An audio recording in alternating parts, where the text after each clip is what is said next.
हरतालिकेच्या तुम्हा सगळ्यांना खूप खूप शुभेच्छा। बाप्पा येणार म्हटलं तर काही तासातच सगळ्यांच्या घरात आपला बाप्पा विराजमान होणार आहे। तर चला आज आपण बाप्पाच्या आवडीचे मोदक बनवणार आहोत। त्याच्यासाठी इथे 1 कप मी बेरी घेतलेली। बेरी म्हणजे तूप कडून खाली जे शिल्लक राहतं ते घेतलेलं आहे। त्याच्यामध्ये 1 कप मी दूध घातलं, छान बेरी मिक्स करून घेतली।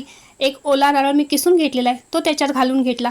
ज्या वाटीने मी ओला नारळ घेतला होता त्याच वाटीने अर्धी वाटी साखर घातली, त्याच्यात 1 चमचा वेलची पूड घातली, 4 चमचे मी इथे मिल्क पावडर घातलेली आहे। सगळं असं मिक्स करून घेतलं। पुन्हा थोडासा कलर येण्यासाठी मी ऑरेंज कलर टाकून घेतलेला आहे। घट्ट असा त्याचा गोळा मी तयार करून घेतला। पुन्हा ते थंड करून इथे मी मोदकाचा मोल्ड घेतलेला आहे, त्याच्यात हे सारण मी भरून घेतलेलं आहे। सजावटीसाठी थोडंसं मी इथे काजूचे कापसुद्धा त्याला लावून घेतलेले आहेत आणि मस्त असे सगळ्या मोल्डमध्ये मी भरून घेतलेलं आहे। आणि हे बघा बेरी आणि ओला नारळाचे मोदक आपले तयार झालेले। कशी वाटली रेसिपी कमेंट करून नक्की सांगा। आवडली असेल तर लाईक करायला विसरू नका।